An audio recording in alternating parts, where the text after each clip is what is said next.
إليه من والده وولده والناس أجمعين.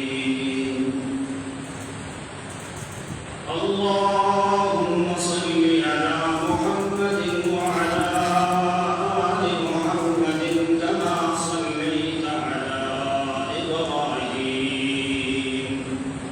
وعلى آل إبراهيم إنك حميد مجيد.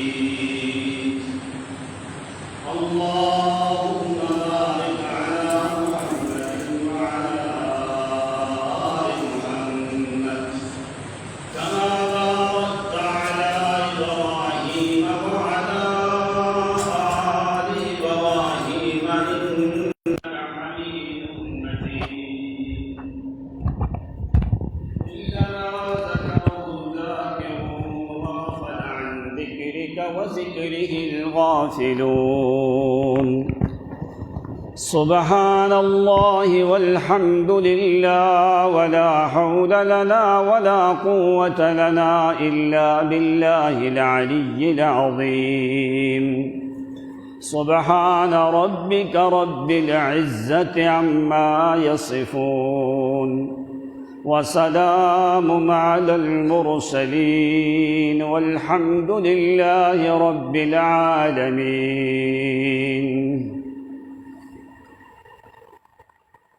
عزت مآب، واجب الاحترام، معزز مکرم ذی وقار بزرگوں اور بھائیوں، آپ کی خدمت میں سورہ یونس کی آیات مبارکہ تلاوت کی ہیں۔ بارگاہ بے مثل میں التجا اور دعا ہے کہ اللہ کریم صحیح صحیح قرآن و سنت کے مطابق کہہ سکنے کی توفیق عنایت فرمائے۔ اور آج 8 اکتوبر 2021 یکم ربیع الاول جمعۃ المبارک کا عظیم دن ہے۔ اللہ کریم اس دن کو ہمارے لیے باعث رحمت فرمائے اور صحیح معنوں میں ہمیں قرآن و سنت کی سمجھ عطا فرمائے۔ مسلسل ہمارا موضوع تو چل رہا تھا حضرت سلیمان علی نبینا علیہ الصلاۃ والتسلیم کے موضوع پہ، لیکن موسم کے بدلنے سے، مہینے کے آنے سے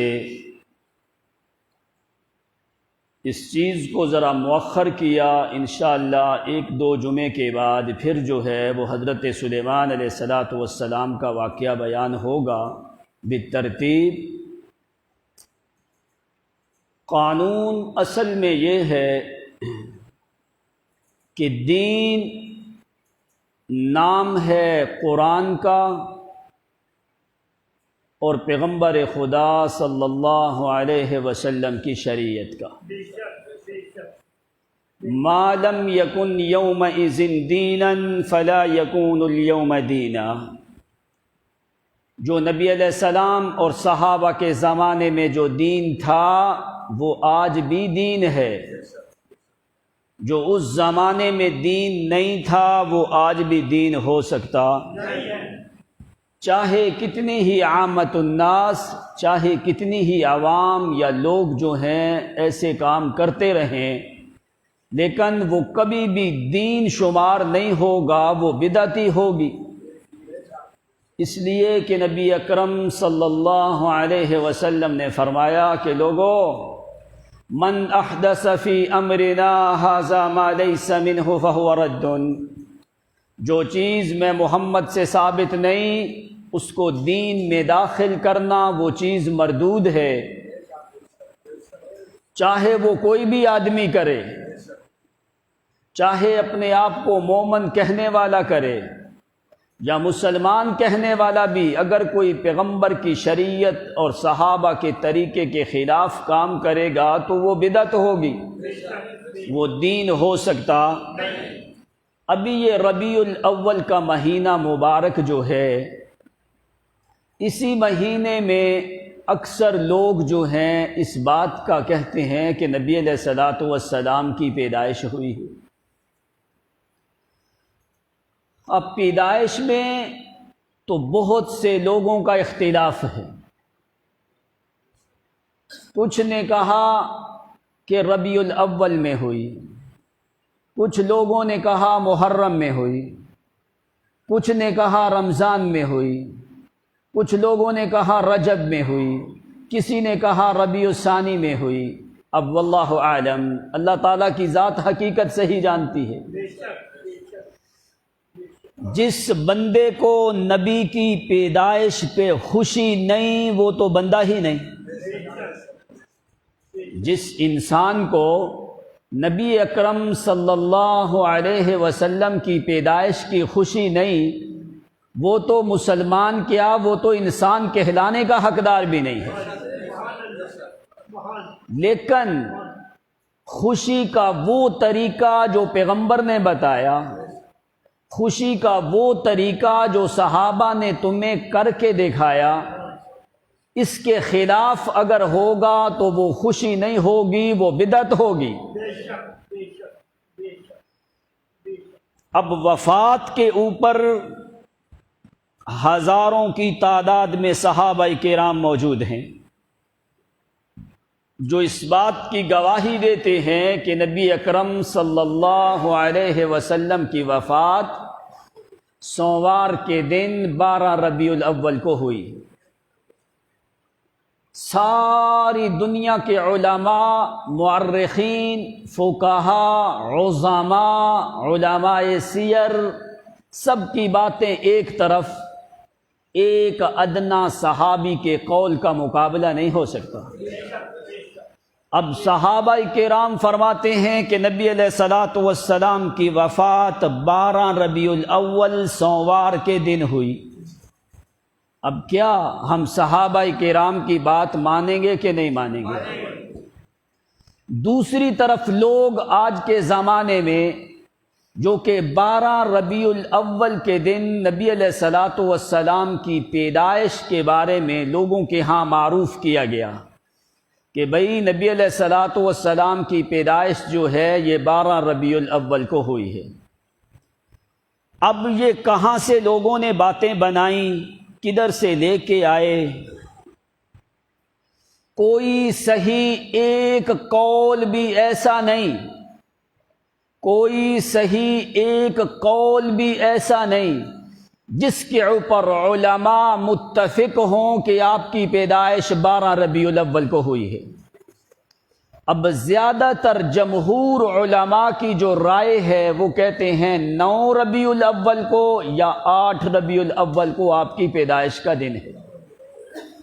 12 پیدائش میں اختلاف، لیکن وفات میں کسی کا بھی اختلاف نہیں ہے۔ اصل دانا عقل مند انسان تو وہ ہے جو دلائل کو دیکھتا ہے، قرآن، حدیث اور صحابہ کو دیکھتا ہے۔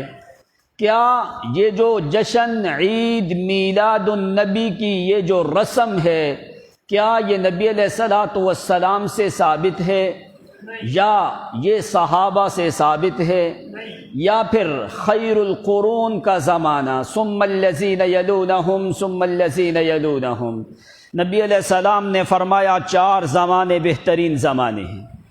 خیر القرون قرنی، میں محمد کا زمانہ، ثم الذین یلونہم ثم الذین یلونہم، میرے صحابہ کا زمانہ، تابعین کا زمانہ، تبع تابعین کا زمانہ، یہ بہترین زمانے۔ اب کیا ایسے مولویوں سے پوچھنا چاہیے جو پیٹ پرست ملا ہیں، جو اپنے پیٹ کی خاطر یا مال کی خاطر لوگوں کا مال لوٹنے کے لیے عامت الناس کو سیدھی باتیں کیوں نہیں بتاتے؟ عوام کو پوچھنا چاہیے، کیا جو تم جشن عید میلاد النبی کے جلوس نکالتے ہو، کیا یہ نبی علیہ السلام سے ثابت ہے؟ کیا یہ صحابہ سے ثابت ہے؟ کیا یہ تابعین سے ثابت ہے؟ کیا یہ تبع تابعین سے ثابت ہے؟ عوام کا حق ہے پوچھنا کہ نہیں پوچھنا؟ اگر وہ ثبوت دے دیں تو بالکل ٹھیک ہے، آپ بھی میلاد میں شریک ہو جاؤ۔ اگر وہ ثبوت نہ دیں تو میلاد کرنے والے، میلاد کا جشن دیکھنے والے ایک جیسے مجرم ہوں گے، یاد رکھنا۔ کیوں؟ یہ پیغمبر کی اہانت ہے، پیغمبر کی توہین ہے۔ جس دن نبی علیہ السلام کی وفات ہوئی اس دن جشن کرنا، عید کرنا، جلوس نکالنے، صحابہ سے پوچھو اس دن خوش ہونے والا یا شیطان تھا یا مدینے کے یہودی اور عیسائی تھے؟ اب یہ مغیرہ بن شعبہ رضی اللہ تعالی عنہ، دوسرے صحابہ سے پوچھو کہ جس دن نبی علیہ السلام کی وفات ہوئی خوش ہونے والے اس دن فرحت نصارى یثرب و یہودها لما توارا فی الذریع ملحدی، جس دن لوگ نبی علیہ الصلوۃ والسلام کو دفن کرنے لگے اس دن مدینے کے عیسائی اور یہودی اور مشرکین خوش ہوئے، پیغمبر کی وفات کے اوپر کسی مومن مسلمان کو خوشی نہیں۔ دلائل بیان کرنا یا صحیح بات کرنا یہ علماء کا حق ہے۔ جو عالم اس موسم میں لوگوں کو اس بدعت سے منع نہیں کرتا، یاد رکھو وہ اللہ کے دین کا خائن ہے، وہ پیغمبر کی شریعت اور سنت کا خائن شمار ہوگا۔ جو بدعت کے زمانے میں عام غریب مسلمان سیدھے سادے لوگوں کو جو آدمی منع نہیں کرتا، ان کو حقیقت نہیں بتاتا، وہ اللہ تعالیٰ کے ہاں عالم اور مولوی مجرم ہوگا۔ بتانا ہمارا فرض ہے، آگے عمل کرنا یہ ہمارے اوپر لازم نہیں ہے کہ ہم زبردستی آپ کو عمل کروائیں۔ اگر ہم بتانے صحیح نہیں بات بتائیں گے تو خدا کے ہاں مجرم ہوں گے۔ تو اگر آپ صحیح بات سن کے پھر عمل نہیں کرو گے، آپ بھی اللہ تعالیٰ کے ہاں مجرم ہوں گے۔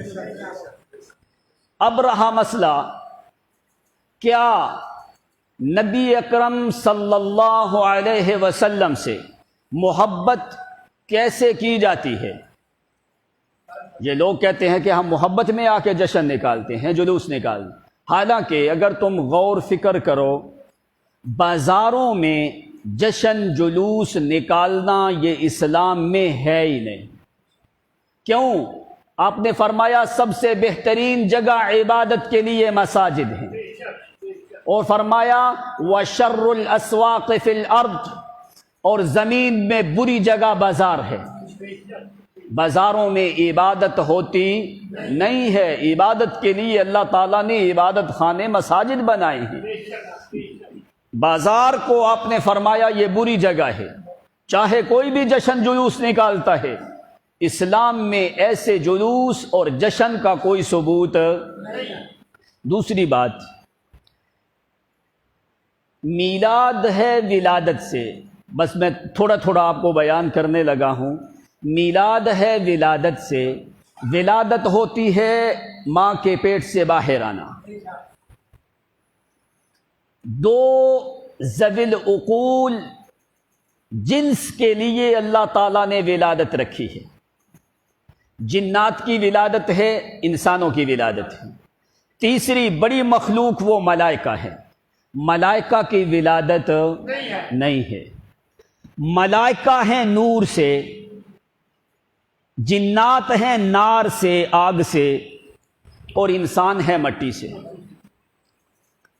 آگ سے مخلوق پیدا ہونے والی اس کی ولادت ہے، مٹی سے پیدا ہونے والی مخلوق اس کی ولادت ہے۔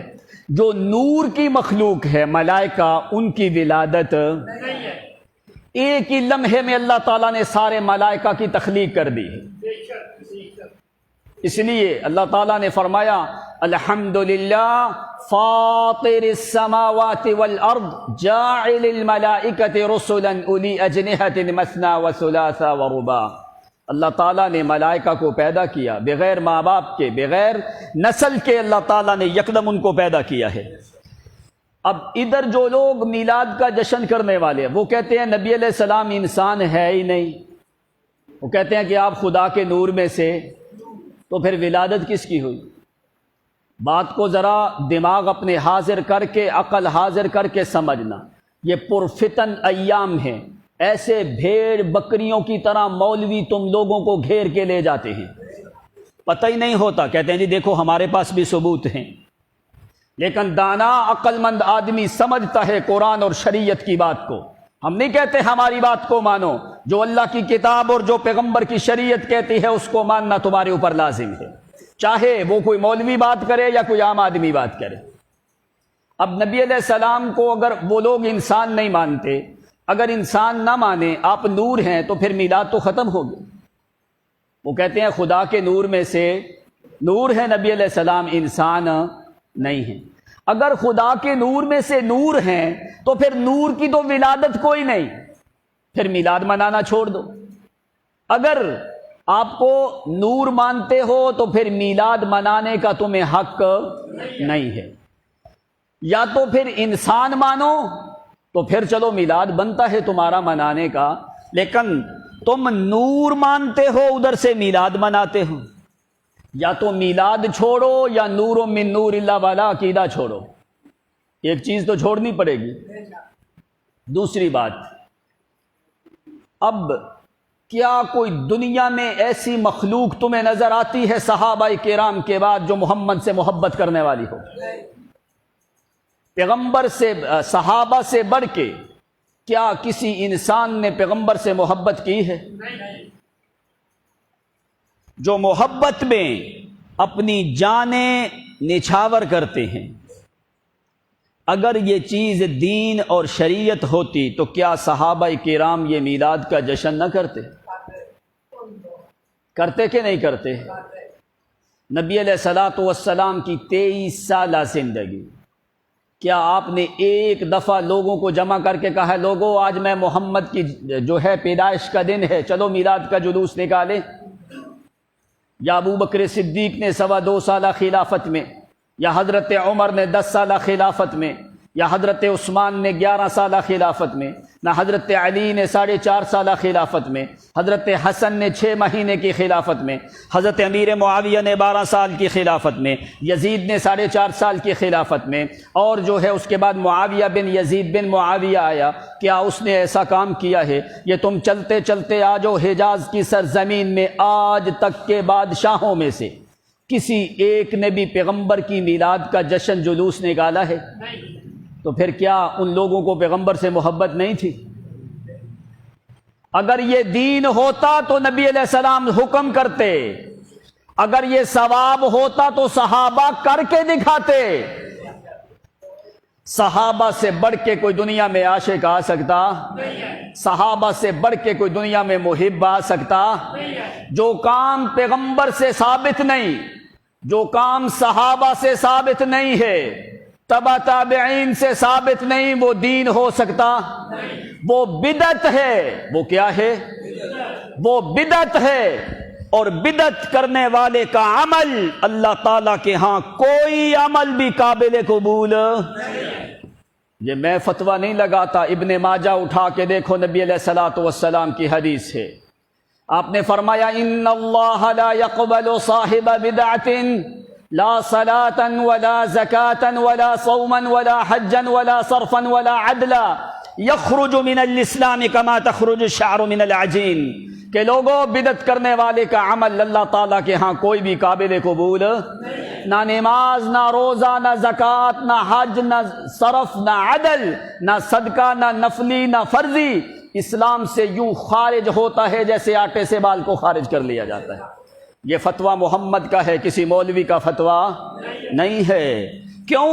اتنا بڑا جرم کیا ہے کہ اس نے اس کو پیغمبر کی شریعت پسند آئی، اس نے پیغمبر کے دین میں اپنی طرف سے بدعت نکالنا شروع کر دی ہے۔ عبداللہ ابن عمر اس مسجد میں نماز نہیں پڑھی جس مسجد کے اندر آذان کے بعد مؤذن نے آواز لگائی الصلاۃ جامعۃ، کہ لوگوں آؤ نماز جو ہے کھڑی ہونے والی ہے۔ عبداللہ ابن عمر نے فرمایا اخرج بنا ھذہ بدعی، یہاں پہ میں نے نماز بھی نہیں پڑھنی، مجھے نکال کے کسی اور جگہ پہ لے چل۔ کیوں؟ فرمایا نماز کے لیے آذان محمد کی سنت ہے۔ اس نے یہ اپنی طرف سے کیوں کلمات کہے ہیں کہ جماعت کھڑی ہونے والی ہے؟ فرمایا اس لیے اس نے بدعت والا کام کیا ہے، میں عبداللہ ابن عمر یہاں پہ نماز بھی نہیں پڑھ سکتا۔ اب صحابہ نے جس دین کو قربانیاں دے کے تمہارے لیے روزے روشن اور آفتاب کی طرح منور کیا، آج اگر تم اس دین کے اندر تغیر اور تبدل کرو تو کیا تم مجرم نہیں ہو؟ کیا تم پیغمبر کی سنت کے خائن نہیں ہو؟ کیا تم پیغمبر کی شریعت سے ہٹ کے کام نہیں کرنے والے؟ کیا تم نے صحابہ کے دین کو نہیں سمجھا؟ یعنی پیغمبر کی محنت اور صحابہ کی محنت کو تو نے ساری ضائع کر دی۔ اس کا مطلب تھا اگر یہ ثواب ہوتا تو پھر پیغمبر نے کیوں نہیں بتایا؟ العیاذ باللہ، پھر پیغمبر نے پہنچانے میں خیانت کی ہے۔ اس کا مطلب تو یہ بنتا ہے اگر یہ ثواب اور نیکی تھی تو پھر نبی علیہ السلام نے نہیں بتائی، اس کا مطلب ہے آپ نے پھر رسالت کا حق ادا نہیں کیا، آپ نے پھر امانت میں خیانت کر دی جو پیغام پہنچانے والا تھا۔ اگر یہ نیکی تھی تو صحابہ نے کیوں نہیں کی؟ اس لیے ایسے بغیر سوچے سمجھے کسی بدعت کے کام میں شریک نہ ہونا پوری دنیا کے مفتیان اعظم کا فتویٰ ہے۔ ایسی بدعت سے مسلمانوں کے اوپر واجب ہے کہ وہ دور رہیں۔ کیوں؟ اس لیے کہ پیغمبر کی اہانت ہے اس میں کہ 12 وفات نبی علیہ الصلوۃ والسلام کی وفات کا دن ہے، جو پیغمبر کی وفات کے دن خوشی مناتا ہے، فرمایا اس کو مسلمان کہلاتے وقت شرم آنی چاہیے۔ اب دیکھ کیا صحابہ سے بڑھ کے کوئی محبت کر سکتے ہیں؟ اب چند مثالیں سن صحابہ کرام کی کہ کیسے انہوں نے محبت کی ہے۔ یہ ہے حقیقت میں محبت کہ جو صحابہ نے کر کے دکھائی ہے تمہیں۔ اس طریقے سے محبت کرے گا تو پیغمبر کا امتی اور مومن شمار ہوگا۔ اگر صحابہ کے طریقے پہ نہیں چلے گا تو یاد رکھ تیری کوئی نیکی بھی اللہ تعالیٰ کے ہاں قابل قبول ہو سکتی نہیں ہے۔ اب ہمارے لیے نبی علیہ السلام نے فرمایا کہ لوگوں تمہارے لیے میری زندگی اور میرے صحابہ کی زندگی، آپ نے فرمایا میری زندگی اور میرے صحابہ کی زندگی۔ جو کام صحابہ نے نہیں کیا وہ مسلمان بھی کر سکتے۔ اب دیکھ صحابہ نے کتنی محبت کی نبی علیہ السلام سے کہ تمہاری عقلیں ختم ہو جاتی ہیں جیسے صحابہ کرام نے محبت کی، جو محبت میں اپنی جانیں دینے کے لیے تیار ہیں۔ کیا وہ جشن میلاد کے نہیں نکال سکتے تھے؟ اب عید کی نماز بھی پڑھنی شروع کر دی، بکرے ذبح کرنے شروع کر دیے۔ اب 2 رکعت نماز عید میلاد النبی۔ اب ان ظالموں سے پوچھو کیا یہ سنت ہے؟ نیت کیا کرو گے؟ کیا یہ سنت ہے یا واجب ہے یا مستحب ہے؟ عید الفطر اور عید الاضحیٰ وہ 2 عیدیں ہیں۔ اب اس عید کی نماز پڑھنے کے لیے کیا نیت کرو گے؟ کیا یہ سنت ہے، یہ واجب ہے، یہ فرض ہے، یہ لازم ہے، کیا ہے؟ لوگوں نے بکرے ذبح کرنے شروع کر دیے۔ یعنی ایسی بدعات نبی علیہ الصلوۃ والسلام نے اس لیے تمہیں پہلے بیان کر دیا کہ آخر زمانے میں لوگ آئیں گے، فرمایا وہ قرآن کا نام لیتے ہوں گے، میں محمد کا نام لیتے ہوں گے۔ سن لو لوگو، لا یتجاوز عن تراقیہم، ان کے نرگٹ سے اوپر قرآن کا نام ہوگا، اندر ایمان قرآن والا نہیں ہوگا۔ بڑے بڑے مولوی، بڑے بڑے پیر، بڑے بڑے احبار، بڑے بڑے رہبان، بڑے بڑے درویش، بڑے بڑے ملا، بڑی بڑی داڑیاں، بڑے کلے، بڑے چادریں، بڑے عمامیں، ٹوپیاں پہنی ہوں گی، قرآن کا نام لیں گے، میں محمد کا نام لیں گے، صحابہ کا نام لیں گے، لیکن لوگوں میں تمہیں بتا دوں لا یتجاوز عن تراقیہم، زبان اس نرگٹ سے اوپر نام ہوگا، اندر ایمان نہیں ہوگا۔ اگر ایمان ہوگا تو مومن بندہ مر سکتا ہے لیکن محمد کی شریعت کے خلاف کام کر سکتا نہیں ہے۔ اب دیکھ صحابہ نے کتنی محبت کی، اتنی محبت کے باوجود یہ ہوتا یہ جشن عید میلاد کا تو صحابہ بھی ضرور کرتے۔ کافروں نے ایک سفیر بھیجا مسلمانوں کے ہاں، جس وقت وہ نبی علیہ الصلوۃ والسلام کے پاس آیا، آ کے دیکھا اس نے کہ نبی علیہ الصلوۃ والسلام سے باتیں کرتا رہا۔ پہلے 2 سفیر بھیجے، پھر تیسرا سفیر بھیجا۔ اس نے آ کے جس وقت دیکھا نا کہ نبی علیہ السلام سے محبت اتنی کہ انتہا درجے کی، تعظیم اتنی کہ جس کی کوئی انتہا نہیں ہے۔ سونے سو گیا تو گیا، پھر جاگ کے بیٹھو بھائی، تھوڑا سا ٹائم ہے، جاگ کے بیٹھو۔ تو جس وقت ساری باتیں دیکھ کے واپس گیا کافروں کی طرف۔ یہ میں کافر کی بات آپ کو بتانے لگا ہوں کہ جو کافر نے محمد اور پیغمبر کے صحابہ کی تعظیم اور محبت دیکھ کے اپنی قوم کے سامنے جا کے بیان کی ہے۔ ای واللہ قوم، ای واللہ قوم، او میری قوم کے لوگو، اللہ کی قسم، لقد وفدتو علی الملوک ووفدتو علی قیصر و کسری والنجاشی۔ او میری قوم کے لوگو، میں نے سفارت کاری کی ہے، میں سفیر بن کے بڑے بڑے دنیا کے پاس پہنچا ہوں۔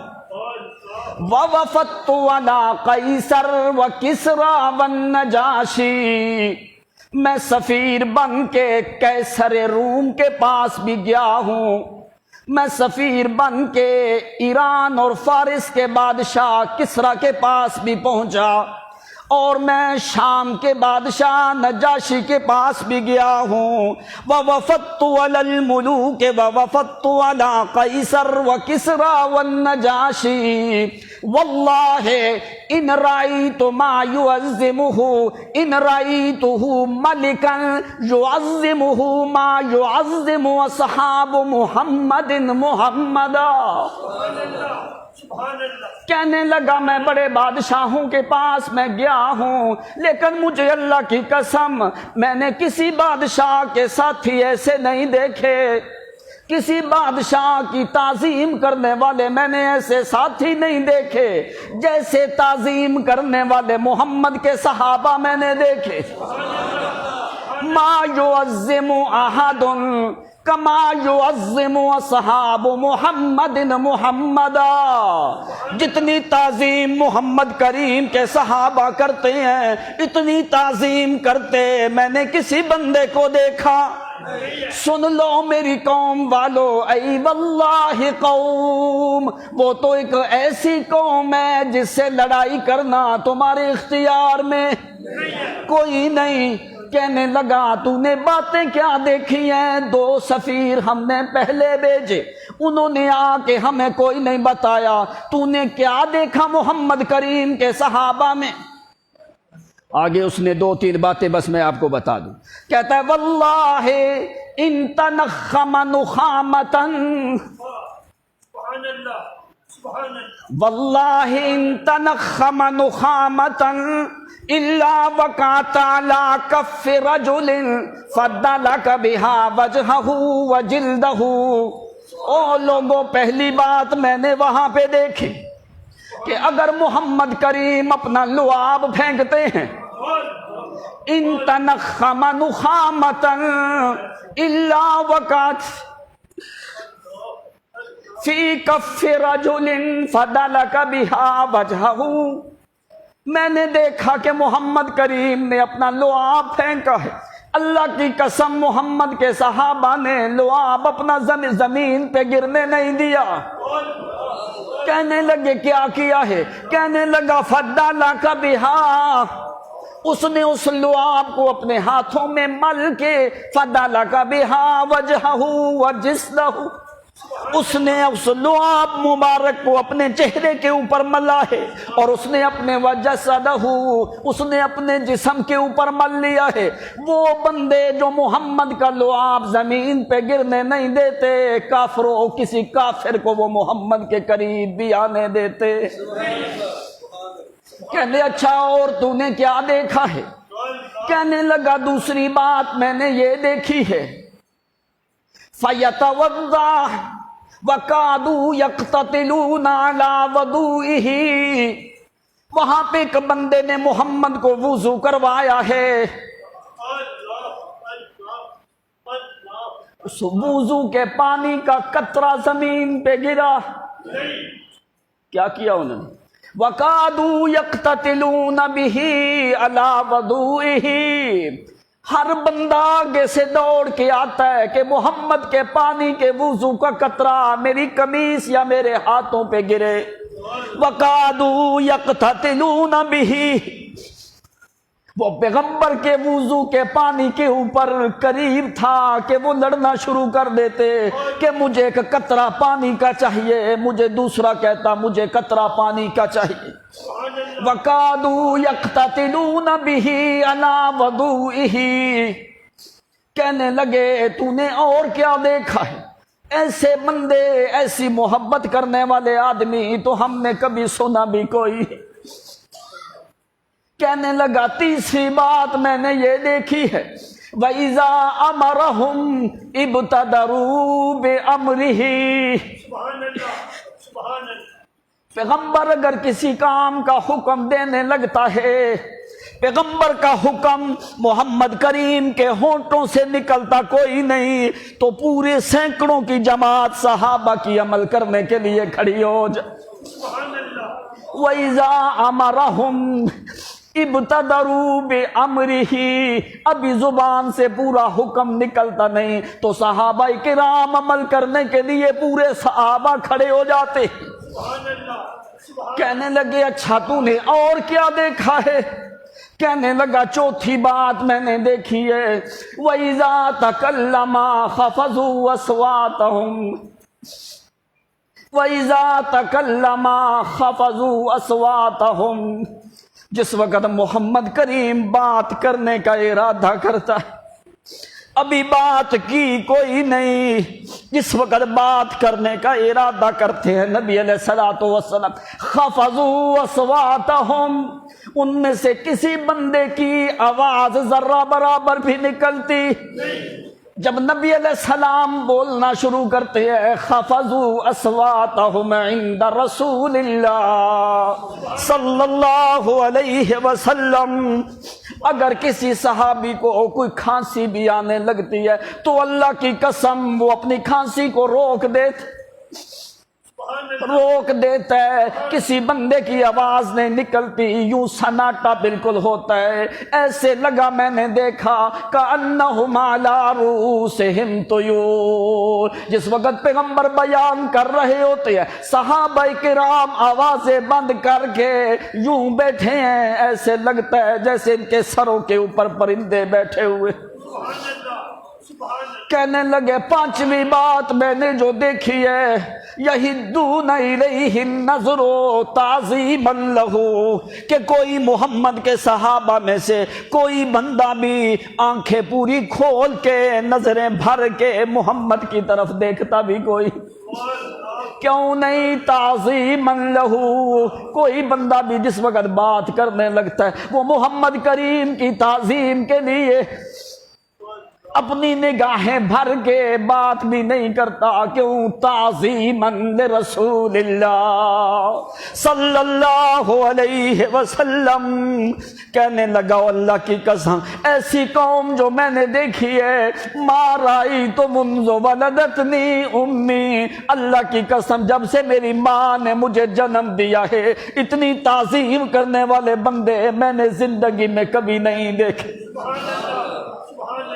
کیا جو محمد کی تعظیم اس طریقے سے کرتے کیا وہ پیغمبر کا جشن میلاد نہیں کر سکتے تھے؟ جو پیغمبر سے اونچی آواز نہیں نکالتے، جو پیغمبر کے وضو کا پانی زمین پہ گرنے نہیں دیتے، کیا اگر یہ ثواب ہوتا تو کیا محمد کے صحابہ کرتے کہ نہ کرتے؟ تو جو پیغمبر کے صحابہ اور پیغمبر کی شریعت کے خلاف کام کرے وہ بدعتی ہے، اور وہ کام بدعت ہے، وہ کبھی بھی اسلام ہو سکتا اور ثواب ہو سکتا۔ بلال حبشی رضی اللہ تعالی عنہ شام کے علاقے میں موت کا وقت قریب ہے تو بیوی سرہانے کھڑی ہو کے کہنے لگی واہ حزنا یا بلال، واہ حزنا بلال، لمبا زمانہ میں نے تیرے ساتھ گزارا، آج تیرے اوپر سکرات موت کے، واہ حزنا واہ حزنا، ہائے بڑا غم ہے بلال تیرے جانے کا۔ حضرت بلال کہنے لگے یا زوجتی لا تقولی وا حزنا، تیری نظر میرے اوپر، تیری نظر میرے اوپر، وا فرحا وا فرحا وا فرحا، الیوم نلقی الاحبۃ محمدا وصحبہ۔ او میری بیوی وا حزنا، تیرے اوپر تو غم آنے والا ہے، لیکن میرے لیے آج اس سے بڑھ کے کوئی خوشی کا دن کوئی نہیں۔ وا فرحا ہو وا فرحا، فرمایا کیوں بلال؟ فرمایا اس لیے نلقی الاحبۃ محمدا وصحبہ، مجھے یقین ہے کہ آج میرے اوپر موت آنے والی ہے، موت کے بعد میری محمد سے ملاقات ہونے والی ہے۔ تو کہنے لگے فمزج مرارۃ الموت بحلاوۃ الشوق الی رسول اللہ صلی اللہ علیہ وسلم۔ اللہ کی قسم، آج موت کے سکرات کی جو کرواہٹ ہے، آج موت کے سکرات کی جو کرواہٹ ہے، محمد کی ملاقات کے شوق نے ان کو ختم کر دیا ہے۔ فمزج مرارۃ الموت بحلاوۃ الشوق الیہ صلی اللہ علیہ وسلم۔ موت کی سختیاں میں بلال کو بھول گئی، کیوں؟ آج مجھے وہ لذت ملنے والی ہے محمد کریم کی ملاقات والی۔ کیا اس سے بڑھ کے کوئی محمد سے محبت کر سکتا ہے؟ اگر تو نے صحابہ کا طریقہ نہ اپنایا تو کل قیامت کے دن محمد کے حوض کے ملائکہ تمہیں قریب بھی نہیں آنے دیں گے۔ کیا یہ کوئی دین ہے؟ یہ تماشا نہیں کہ کوئی بھی آدمی اٹھ کے محمد اور پیغمبر کے صحابہ کے قانون اور شریعت اور منہج کے خلاف جو چاہے مرضی کرتا رہے، چاہے کوئی حکمران کرے چاہے کوئی مولوی کرے، وہ بدعت والا کام کرے گا، اس نے محمد کی شریعت کے خلاف کام کیا ہے اور اس نے پیغمبر کی توہین کی ہے۔ 12 ربیع الاول محمد کی وفات کا دن ہے، جو پیغمبر کی وفات پہ خوشی کرے وہ شیطان ہوتا ہے، وہ مسلمان کہلانے کا حقدار نہیں ہے۔ اب صحابہ سے بڑھ کے کوئی محبت کر سکتا ہے؟ آج تم دعوے عشق کے کرو، آج تم دعوے محبت کے کرو، کام محمد کی شریعت کے خلاف کرو۔ مرد تو مرد، عورتوں نے بھی۔ حضرت طلحہ صحابی رسول احد کے مقام پہ دیکھ، نبی علیہ الصلوۃ والسلام کے آگے کھڑا ہے تو نبی علیہ السلام پیچھے کھڑے، آپ چٹان کے اوپر جانے لگے تو صحابی کہنے لگا اللہ کے پیغمبر لا تشرف یصیبک سہم من سہام القوم نہری دون نہرک، اللہ کے پیغمبر آپ چٹان کے اوپر نہ جائیں، میرا قد تھوڑا سا نیچے ہے تو میں نہیں چاہتا کہ میری گردن سے گزر کے تیر کی نوک بھی محمد کی قمیص تک پہنچ جائے۔ فرمایا اللہ کے پیغمبر میں طلحہ کو تو یہ چیز بھی برداشت نہیں ہے۔ کیسے؟ جن صحابہ کرام نے اپنی جانیں دی محمد کی خاطر، کیا جو کام پیغمبر کی شریعت میں ثواب تھا وہ صحابہ نے تمہیں کر کے دکھا دیا ہے۔ جو دنیا میں نیکی نہیں تھی وہ صحابہ نے کی، جو نیکی تھی وہ صحابہ نے کر کے دکھا دی تمہیں۔ عائشہ صدیقہ رضی اللہ تعالی عنہا سلام اللہ علیہا، اب دیکھ صحابہ کا شوق اور محبت دیکھ کہاں تک پہنچتا ہے۔ حضرت عائشہ صدیقہ فرماتی فجاء رجل الى النبی صلی اللہ علیہ وسلم، آدمی ایک نبی علیہ الصلوۃ والسلام کے پاس آ کے کہنے لگا اللہ کے پیغمبر واللہ انی واللہ احب الی من نفسی، اللہ کے پیغمبر مجھے بیت اللہ کے خدا کی قسم ہے، احب الی من نفسی، میں اپنی جان سے زیادہ آپ کو محبوب رکھتا ہوں۔ دوسری بات کہہ کے کہنے لگا اللہ کے پیغمبر واللہ انکا حب الی من ولدی، اللہ کے پیغمبر اللہ کی قسم آپ میرے بیٹے سے زیادہ میرے لیے محبوب ہو، میری جان سے زیادہ محبوب ہو، میرے بیٹے سے زیادہ محبوب ہو۔ اللہ کے پیغمبر مجھے ایک معاملہ ہے، ایک حاجت ہے، ایک ضرورت ہے۔ نبی علیہ السلام نے فرمایا کیا؟ کہنے لگا اللہ کے پیغمبر جس وقت میں واپس گھر میں جاتا ہوں آپ کی محفل اور مجلس سے اٹھ کے، جس وقت میں گھر میں چلا جاتا ہوں ان ارجع الی بیتی، جس وقت میں گھر پہنچتا ہوں فاذکرک، گھر جا کے جس وقت میں آپ کا تذکرہ کرنے لگتا ہوں، اپنے بیوی بچوں کو بتانے لگتا ہوں۔ آج میں نے محمد کریم سے یہ حدیث سنی ہے، آج میں نے نبی علیہ الصلوۃ والسلام کو ایسے کرتے دیکھا، ایسے بولتے دیکھا، ایسے بیان کرتے دیکھا۔ اللہ کے پیغمبر جس وقت آپ کی محفل سے اٹھ کے میں گھر جاتا ہوں، اذکرک یا رسول اللہ صلی اللہ علیہ وسلم فما اصبر علی نفسی، اللہ کے پیغمبر اللہ کی قسم مجھ سے صبر نہیں ہوتا۔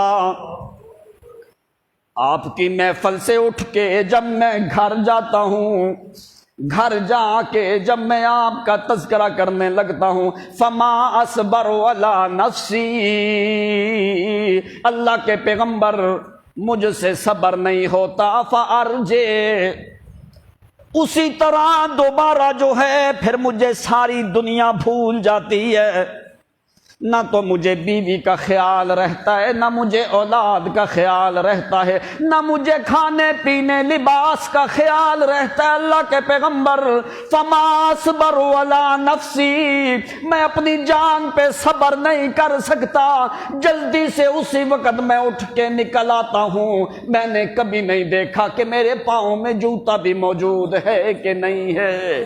ادھر سے گھر میں کھانا تیار ہے، فرمایا میری بیوی ہے، بچے ہیں، ساری دنیا مجھے بھول جاتی ہے۔ فما اصبر علی نفسی وخرجت من بیتی، اللہ کے پیغمبر اسی وقت میں گھر سے نکل آتا ہوں، مجھ سے صبر کوئی نہیں ہوتا، جوتا ملے یا کہ نہ ملے، کھانا ملے یا کہ نہ ملے، اسی طرح میں جلدی واپس آ کے لوٹ آتا ہوں۔ آ کے فرمایا انظر الیک، اللہ کے پیغمبر میں تیز قدموں سے چل کے آتا ہوں، میں دوڑتا آتا ہوں، تیز قدموں سے چل کے آتا ہوں۔ جس وقت آ کے میری نگاہ اللہ کے رسول آپ کے چہرے مقدس پہ آتی ہے، اللہ کی قسم ساری دنیا مجھے بھول جاتی ہے۔ انظر الیک یا رسول اللہ صلی اللہ علیہ وسلم، اللہ کے پیغمبر میرا دل کرتا ہے کہ میں آپ کے چہرے منور کی طرف دیکھتا رہوں، کہ آپ سے میں ایک لمحے کے لیے بھی جدا نہیں ہونا چاہتا اللہ کے پیغمبر، لیکن میرے دل میں ڈر لگتا ہے کہ نبی علیہ السلام نے کچھ آرام بھی کرنا ہے گھر میں جا کے۔ اللہ کی قسم اللہ کے پیغمبر میرے ایام نہیں گزرتے، میرے لمحات نہیں گزرتے، جس وقت میں گھر چلا جاتا ہوں مجھ سے صبر نہیں ہوتا، واپس آ کے اگر آپ وہاں پہ موجود کوئی نہیں تو میں پوچھتا ہوں نبی علیہ الصلوۃ والسلام کدھر ہیں؟ پھر مجھے پتہ چلتا ہے کہ یہاں سے نبی علیہ السلام نے آنا ہے، تو میں اس راستے کے کونے کے اوپر کھڑا ہو جاتا ہوں محمد تیری زیارت کے لیے۔ مجھ سے صبر نہیں ہوتا اللہ کے پیغمبر، میں کیا کروں؟ کہنے لگا یہ تو میرا معاملہ ہے کہ میں زندگی میں میرا دل نہیں کرتا ایک لمحے کے لیے بھی محمد سے جدا ہونے کے لیے۔ اس سے بڑھ کے کوئی صحابہ سے بڑھ کے محبت کر سکتا پیغمبر سے؟ آپ نے فرمایا اللہ کے پیغمبر پھر ایک اور میرے پاس معاملہ ہے، وَإِذَا ذَكَرْتُ مَوْتِي وَمَوْتَكَ، ذکرت موتی و موتک یا رسول اللہ صلی اللہ علیہ وسلم، اللہ کے پیغمبر کئی دفعہ میرے اوپر بے ہوشی طاری ہوئی ہے، غم کی وجہ سے میں نے ڈالو کہ زمین پہ گرا ہوں، یہ سوچتے سوچتے۔ فرمایا میرے ساتھی کیا بات سوچتا ہے؟ فرمایا ذکرت موتی و موتک، اللہ کے پیغمبر جس وقت مجھے یاد آنے لگتی ہے کہ میرے اوپر بھی موت آنی ہے، محمد کے اوپر بھی موت آنے والی۔ صحابہ کا عقیدہ کیا ہے کہ پیغمبر کے اوپر موت آنے والی ہے، پھر کیا ہوگا؟ فرمایا اللہ کے پیغمبر رفعت مع النبیین اذا دخلت الجنہ ورفعت مع النبیین وَإِذَا دَخَلْتُ فِي الْجَنَّةِ، اللہ کے پیغمبر موت کے بعد اللہ کریم آپ کو جنت میں داخل کرے گا۔ رفعت مع النبیین، آپ کا مقام اوپر انبیاء کے ساتھ ہوگا۔ وَإِذَا دَخَلْتُ فِي الْجَنَّةِ، جس وقت میں جنت میں داخل ہوں گا آپ تو انبیاء کی جماعت کے ساتھ ہوں گے۔ اللہ کے پیغمبر میرا تو مقام اتنا کوئی نہیں، مجھے غم لگا۔ فخشیت کیف ارى، یہ غم نے میرا دل بڑا پریشان کیا ہے کہ جنت میں محمد اوپر ہوگا، میں جنت میں نیچے ہوں گا، تو میں محمد کی زیارت کیسے کیا کروں گا؟ فخشیت کیف اراک یا رسول اللہ صلی اللہ علیہ وسلم، اللہ کے پیغمبر میرے دل میں یہ غم ہے، آپ اوپر ہوں گے، میں کیسے آپ سے ملاقات کروں گا؟ تو اللہ کے پیغمبر مجھے اس جنت کی ضرورت کوئی نہیں، مجھے اس جنت کی ضرورت کوئی نہیں جس جنت میں محمد سے ملاقات نہ ہو۔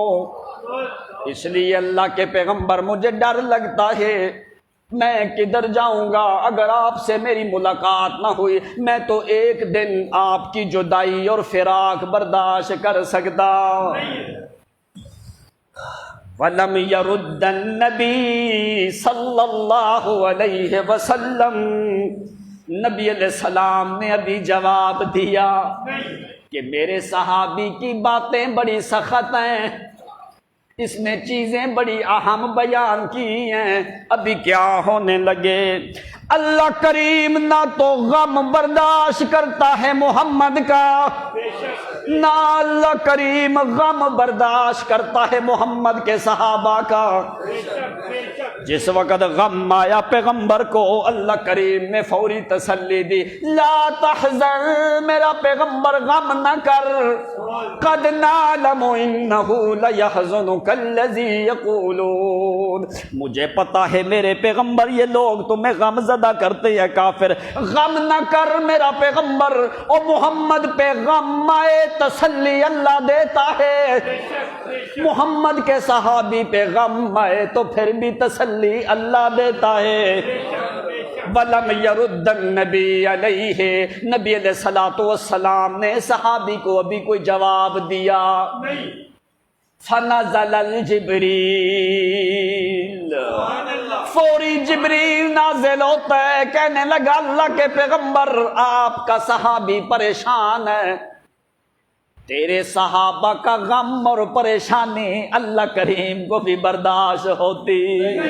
اللہ کریم نے مجھے فوری حکم دیا، جلدی کر جا کے قرآن کی آیت لے جا، وَمَن يُطِعِ اللَّهَ وَالرَّسُولَ فَأُولَٰئِكَ مَعَ الَّذِينَ أَنْعَمَ اللَّهُ عَلَيْهِم مِّنَ النَّبِيِّينَ وَالصِّدِّيقِينَ وَالشُّهَدَاءِ وَالصَّالِحِينَ وَحَسُنَ أُولَٰئِكَ رَفِيقًا۔ جا میرا پیغمبر کہے اپنے صحابی کو میرے محمد کی اطاعت کرتے رہو، میں قیامت کے دن جنت میں محمد کے ساتھ رکھوں گا۔ یہ ہے پیغمبر کی محبت اور پیغمبر کی اطاعت، جس کام کو پیغمبر نے کیا اس کا کرنا محبت، جس کام کو پیغمبر نے نہیں کیا اس کا نہ کرنا بھی محبت ہے۔ اب جشن میلاد کا پیغمبر اور صحابہ نے نکالا. اگر تمہیں محمد اور صحابہ سے محبت ہے تو ایسے بدعت والے کام کے قریب بھی نہ جانے کی کوشش کرو. یہ ہیں صحابہ جنہوں نے پیغمبر کی محبت کا حق ادا کیا. اس سے بڑھ کے کوئی بھی محبت کر سکتا؟ واقعات تو بہت زیادہ ہیں، سنا دیں 2-3 اور.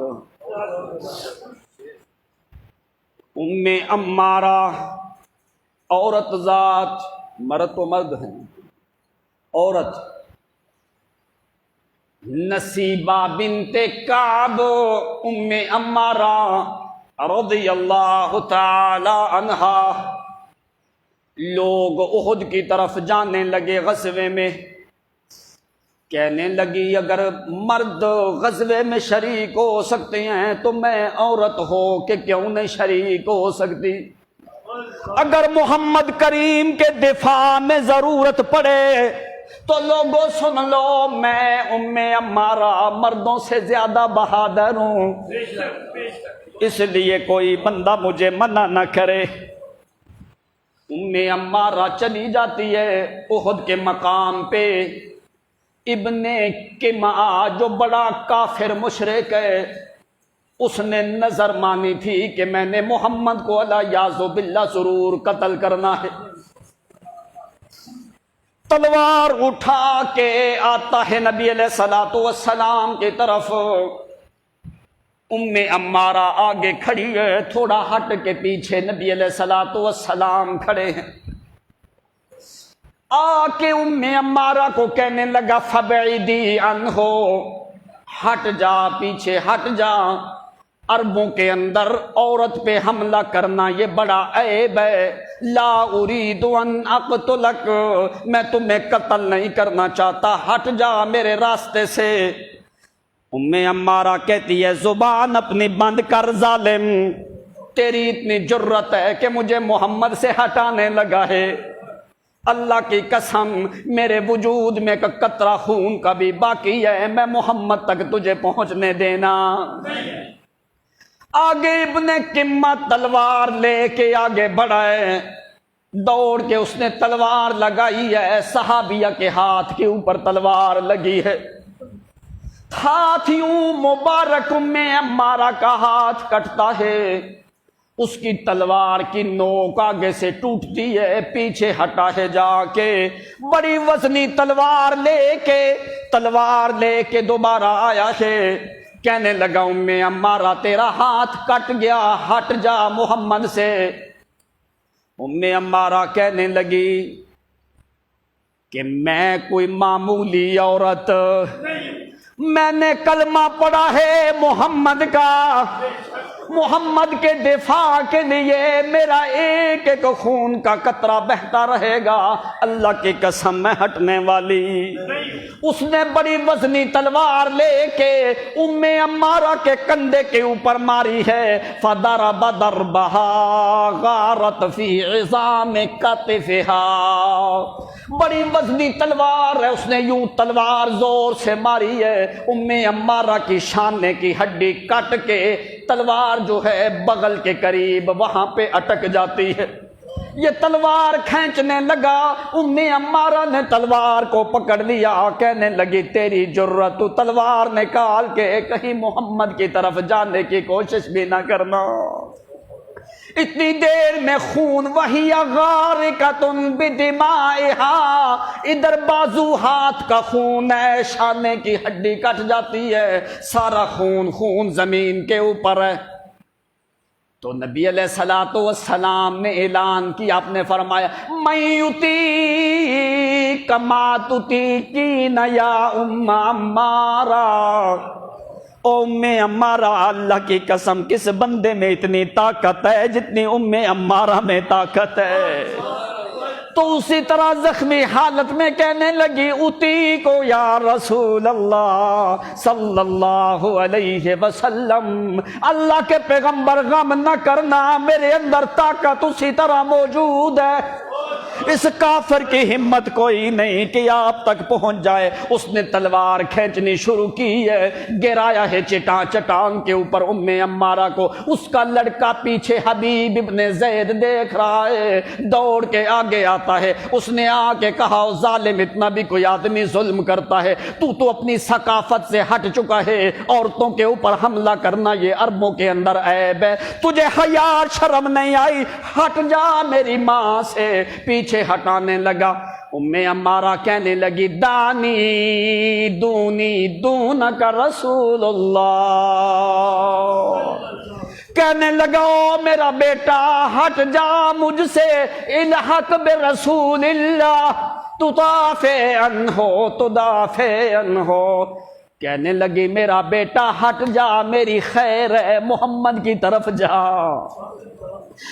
پیغمبر کا جا کے دفاع کر, میرے تو شانے کی کوئی بات نہیں. وہی غارقۃ بدمائہا. حبیب ابن زید نبی علیہ الصلوۃ والسلام کے پاس آ کے کھڑا ہو جاتا ہے. آپ نے فرمایا اپنی ماں کا خیال کر. ماں کہتی ہے محمد کا خیال کر. ماں کہتی ہے محمد کا خیال کر. نبی علیہ السلام نے فرمایا اپنی اماں کو, ام عمارہ کو تو اٹھا. تو اماں کہتی ہے کوئی نہیں اللہ کے پیغمبر, صرف میری ایک خواہش ہے. آپ نے فرمایا ام عمارہ کیا؟ کہنے لگی مرافقتک فی الجنت یا رسول اللہ صلی اللہ علیہ وسلم. اللہ کے پیغمبر شاید ابھی میری شہادت ہو جائے, لیکن میں آپ کو بتا دوں میری خواہش ہے کہ جنت میں مجھے مرافقت آپ کی چاہیے.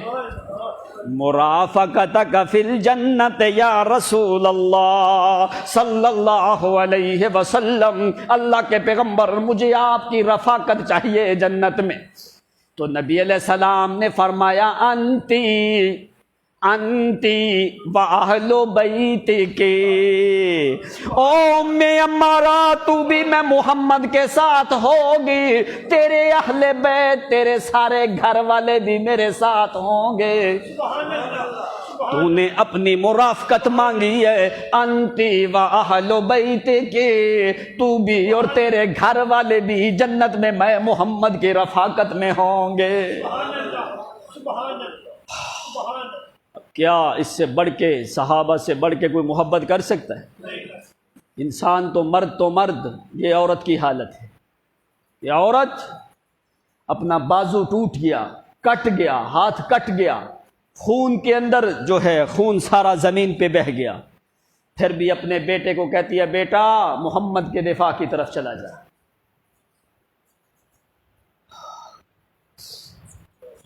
زید ابن ثابت رضی اللہ تعالیٰ عنہ, دیکھ پہ صحابہ کو محبت ہے پیغمبر کی سنت اور شریعت سے. صحابہ کرام کا قافلہ بادشاہ کے دربار میں پہنچا. بادشاہ کی عدالت میں بادشاہ نے بڑے کھانے کا انتظام کیا ہے. حجاز کے علاقے سے کچھ سفراء سفیر لوگ آ رہے ہیں. اس نے اونچے تختے کے اوپر کھانا لگایا ہے. ادھر صحابہ کرام بھی وہاں پہ موجود ہیں. بادشاہ وزراء سارے بیٹھے ہیں. کھانا جس وقت رکھا گیا ہے, صحابہ کرام فتناول, کھانا شروع کیا ہے. 7 صحابی رسول کے ایک ہاتھ سے لقمہ زمین پہ گر جاتا ہے. لقمہ یوں زمین پہ گرتا ہے. بادشاہ دیکھ رہا ہے کہ یہ لوگ کیسے یہ کھانا کھاتے ہیں, کیسے ان کے آداب ہیں, کون سے کلمات کہتے ہیں, بسم اللہ وعلا برکت اللہ. دیکھنے لگا کہ کس کے نام سے یہ لوگ برکت طلب کرتے ہیں. کھانا کھاتے صحابی رسول کے ہاتھ سے ایک لقمہ زمین پہ گرتا ہے. صحابی یوں نیچے جھکا لقمہ اٹھانے کے لیے, ساتھ والے آدمی نے یوں کوہنی لگائی کہ بادشاہ کے سامنے زمین سے لقمہ نہ اٹھا بادشاہ کہے گا کہ پتہ نہیں انہوں نے کبھی کھانا بھی نہیں کھایا، ایک لقمہ گرا ہے اس کو زمین سے اٹھانے لگا ہے۔ کونی لگائی کہ بادشاہ کے سامنے ایسا کام نہ کر، اللہ رحمت نازل کر محمد کے صحابہ پہ۔ صحابی نے جملہ آگے کیا کہا؟ صحابی رسول کہنے لگا اترک سنت حبیبی محمد بہؤلاء الحمقاء، کہنے لگا میں اپنے محبوب محمد کی سنت چھوڑ دوں ان احمقوں کی وجہ سے؟ اترک سنت حبیبی محمد بہؤلاء الحمقاء، ان احمقوں نادانوں کی وجہ سے میں اپنے حبیب محمد کی سنت چھوڑ دوں؟ یہ ہو سکتا؟ یہ ہے صحابہ جنہوں نے بادشاہوں کی بھی پرواہ نہیں کی، پیغمبر کی سنت پہ عمل کر کے دکھایا ہے۔ جو صحابہ پیغمبر کے قدم شمار کرنے والے ہیں، جنہوں نے پیغمبر کے داڑھی کے سفید بال شمار کیے، جنہوں نے پیغمبر خدا صلی اللہ علیہ وسلم نے کتنی دفعہ سر کے اوپر تیل لگایا وہ صحابہ نے شمار کیا ہے، آپ نے کتنی دفعہ کنگھی کی صحابہ کرام نے شمار کیا ہے۔ جشن میلاد کا ثواب اور نیکی ہوتی تو ظالموں صحابہ کرام بھی نکالتے، تم کون ہو صحابہ سے بڑھ کے؟ اس کو جو ہے ثواب سمجھنے والے، نیکی سمجھنے والے۔ زید ابن ثابت رضی اللہ تعالیٰ عنہ، نبی علیہ الصلوۃ والسلام احد کے مقام پہ لڑائی جس وقت ختم ہونے لگی، نبی علیہ السلام نے فرمایا وَمَا رَأَيْتُ ابن الربیع، لوگوں میں محمد ربیع کے بیٹے کو دیکھتا۔ ہر چیز کا غیب جاننے والا کون؟ آپ نے فرمایا میں ربیع کے بیٹے کو دیکھتا۔ پردے کے پیچھے سے دیکھنا یہ کمال کس کا ہے؟ عالم الغیب اور حاضر ناظر ہونا کمال کس کا ہے؟ ہر چیز کی آواز کو سننا، دیکھنا، مشکل حل کرنا یہ کمال کس کا ہے؟ آپ نے فرمایا یا زید ابن ثابت، او زید ابن ثابت جا جلدی کر، جا کے میرے ربیع کے بیٹے میرے صحابی کے بارے میں تلاش کر، وہ کدھر ہے میرا صحابی؟ کیا شہید ہو چکے ہیں یا بھی زندہ ہیں؟ سن اگر وہ میرا ساتھی زندہ ہو تو میرے ساتھی کیا کرنا؟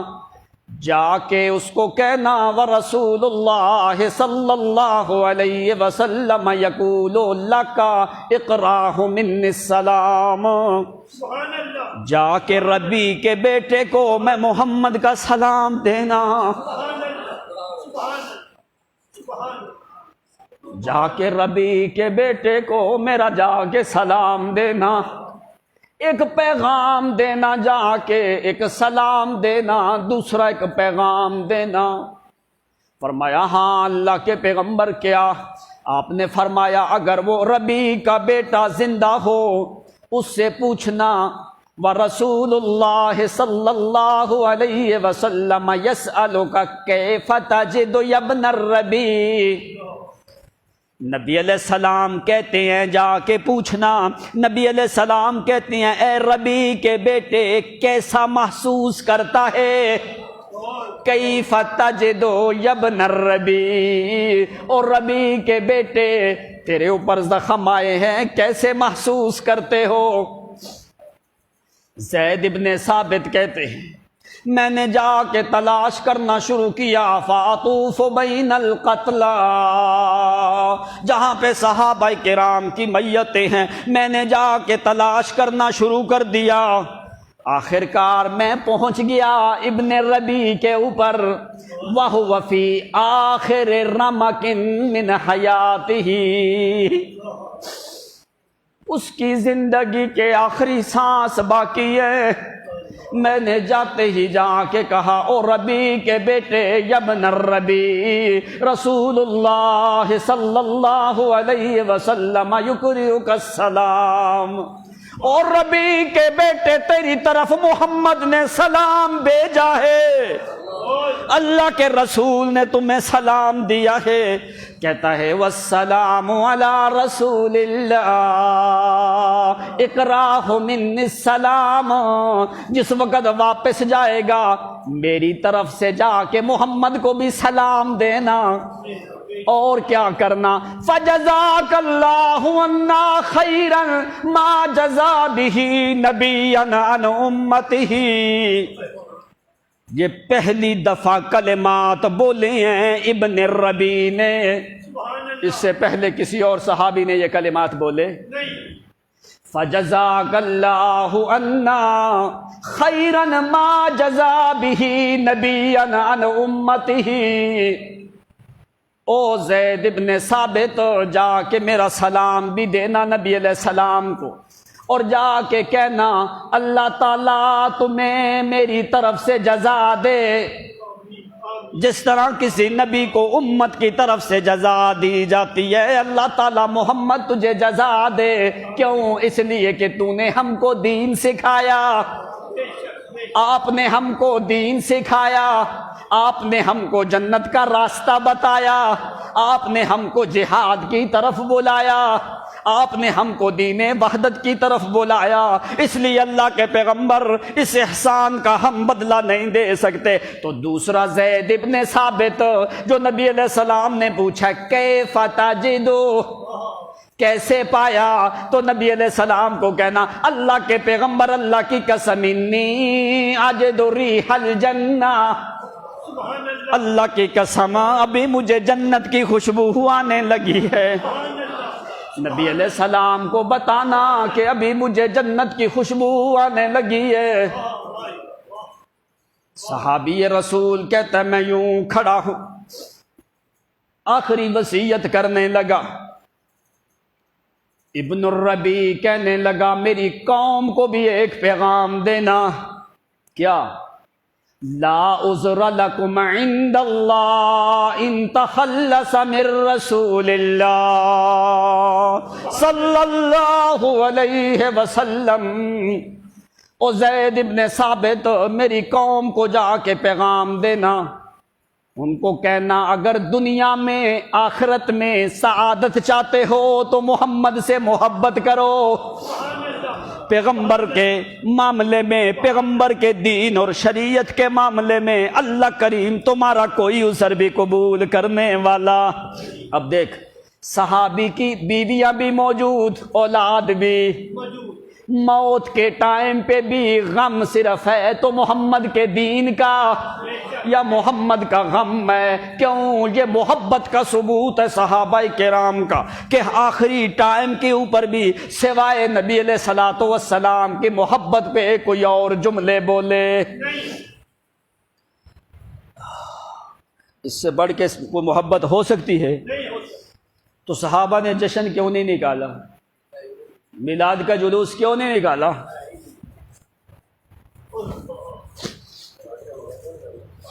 اب یہ دن پیغمبر کی وفات کا دن ہے. اب نبی علیہ السلام کو پتہ ہے کہ میرے صحابہ کو اس درجے سے میرے ساتھ محبت ہے.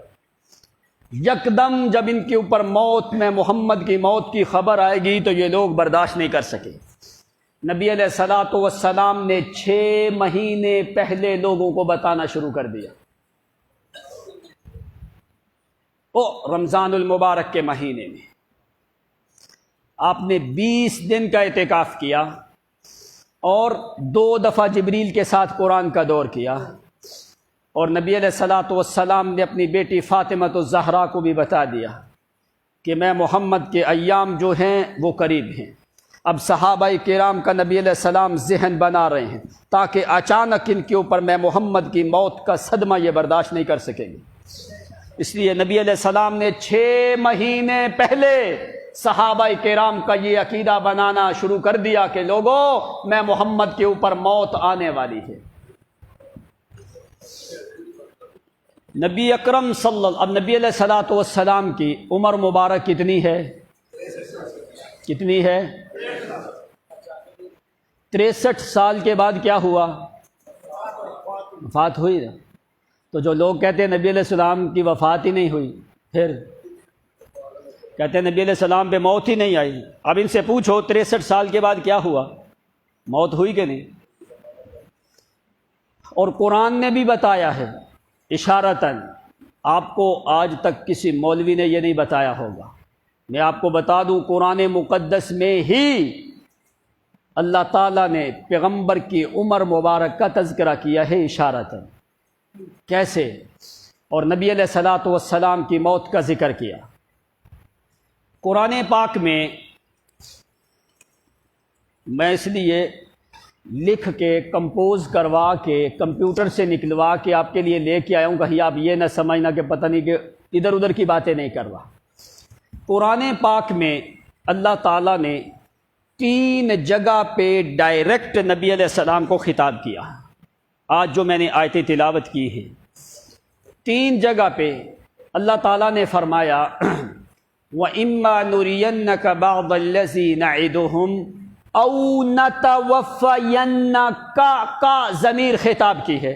اس میں دوسرا بندہ کوئی داخل کوئی نہیں، کوئی دوسرا بندہ داخل نہیں ہے.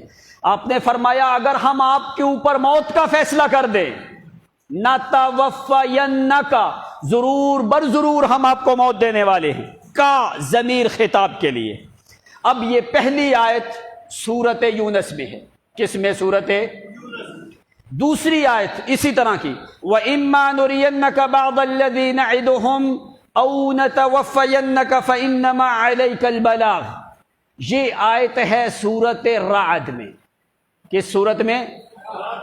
یہی لفظ آگے اللہ تعالیٰ نے 24واں سپارہ سورت غافر میں ذکر کیا.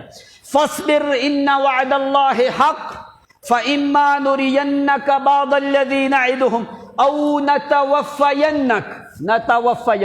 قرآن پاک میں 3 دفعہ نَتَوَفَّيَنَّكَ آیا ہے، اور یہ خاص خطاب ہے نبی علیہ الصلوۃ والسلام کو، کوئی دوسرا بندہ اس میں شریک نہیں ہے.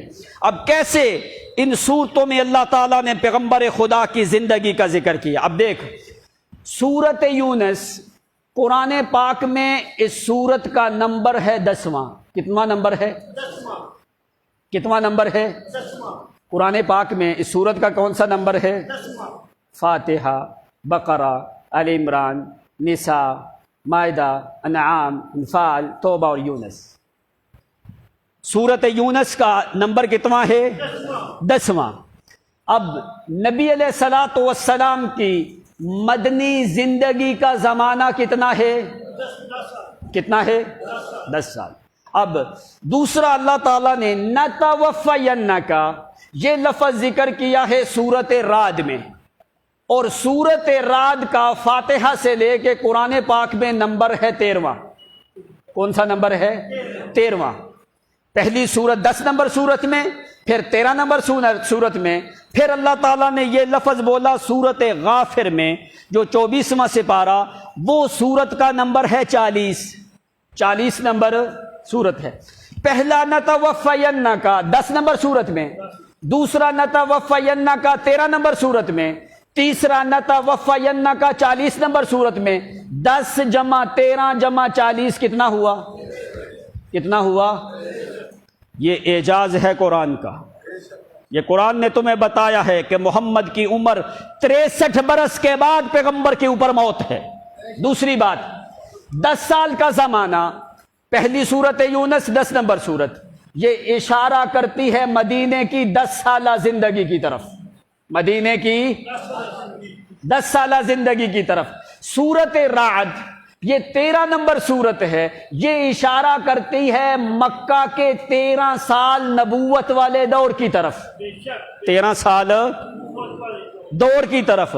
سورت غافر 40 نمبر سورت ہے، وہ 40 نمبر سورت اشارہ کرتی ہے کہ نبوت سے پہلے پیغمبر کے 40 سال، پیغمبر کے 40 سال ہیں. 10 سالہ دور مدنی 10 نمبر سورت یونس، اور اس میں ذکر اللہ نے موت پیغمبر کی کا کیا ہے. اور 13 نمبر سورت رعد، اس میں اللہ نے نَتَوَفَّيَنَّكَ سیم کلمات بولے ہیں. اور پھر 40 نمبر سورت مومن، اس کے اندر بھی اللہ تعالیٰ نے نتوفینک سیم کلمات بولے ہیں۔ یہ قرآن نے اشارہ دیا ہے محمد کی زندگی کی طرف، 63 سالہ پیغمبر کی زندگی، اس کے بعد محمد کے اوپر موت کا فیصلہ ہے۔ کوئی بات سمجھ آئی کہ اوپر سے گزر گئی؟ اب میں سورۃ یونس کی آیت نمبر 46 ہے تقریباً، اور سورۃ رعد کی آیت نمبر 13 ہے، اور سورۃ غافر کی آیت نمبر 77 ہے، یہاں پہ نہیں لکھا ہوا۔ یہ بس لفظ تم دیکھو، نتوفینک نتوفینک نتوفینک، یہ 3 مقام پہ قرآن میں ہے، اور اللہ تعالیٰ نے کیسی حکمت کے ساتھ ان کلمات کو رکھا ہے کہ میرے پیغمبر کے اوپر موت آنے والی ہے اتنے زمانے کے بعد، یعنی 10 نمبر سورت میں، 13 نمبر سورت میں، 40 نمبر سورت میں، 10 13 23 اور 40 63 سال عمر بنتی ہے۔ اس لیے قرآن پاک نے یہ اعجاز اور خاصہ ہے اللہ کی کلام قرآن مقدس کا۔ یہ چیز تمہیں کسی اور چیز میں ایسی چیزیں مل سکتی نہیں ہیں۔ یہ خود جا کے دیکھ لینا کہ یہ نتوفین کا یہ کلمہ اللہ نے پورے قرآن میں 3 دفعہ محمد کے لیے بولا ہے۔ اب قرآن نے تمہیں کیا بتایا کہ 63 سال کے بعد پیغمبر کے اوپر کیا ہے، موت آنے والی ہے۔ اب صحابی نے سعد بن الربیع نے کیا کہا کہ جا کے میرا سلام نبی علیہ السلام کو پہنچانا۔ صحابی کا عقیدہ ہے کہ یہاں سے میرا سلام آپ سنتے نہیں ہیں، اس لیے کہا۔ جابر ابن عبداللہ رضی اللہ تعالیٰ عنہ کی وفات ہونے لگی، ان کے شاگرد محمد ابن المنکدر، جابر ابن عبداللہ صحابی عظیم ہیں، جلیل القدر صحابی ہیں، وفات ہونے لگی تو محمد ابن منکدر کہنے لگے اپنے استاد سے، یا جابر آپ کے اوپر موت کا فیصلہ ہونے والا ہے۔ اصل ٹائم موت کا اللہ تعالیٰ کی ذات جانتی ہے، لیکن سکرات الموت آپ کے چہرے سے ظاہر ہے۔ تو ایسے کرنا، جب آپ جاؤ گے آپ کے اوپر موت آئے گی، آپ کی ملاقات ہوگی نبی علیہ الصلوۃ والسلام سے، تو میں محمد ابن منکدر کا سلام بھی نبی علیہ الصلوۃ والسلام کو دینا۔ سمجھایا مسئلہ کہ محمد ابن منکدر نے صحابی رسول کے سامنے یہ بات کی کہ نبی علیہ السلام کو جا کے میرا سلام دینا، وہ اعلیٰ علیین کے اندر۔ اگر صحابی کا یہ عقیدہ نہیں ہے کہ آپ یہاں پہ سنتے ہیں، اگر یہاں پہ سنتے ہوتے تو جابر ابن عبداللہ کو سلام دینے کی ضرورت نہیں تھی۔ اب قرآن مقدس نے مسئلہ سمجھایا، موت کے بعد سارے معاملات ختم۔ نبی علیہ السلام نے 6 مہینے پہلے صحابہ کرام کو بتانا شروع کر دیا۔ آپ نے فرمایا کہ لوگو میں محمد کے اوپر موت آنے والی ہے۔ چلو باقی انشاءاللہ آئندہ جمعے پہ آخر دعوانا۔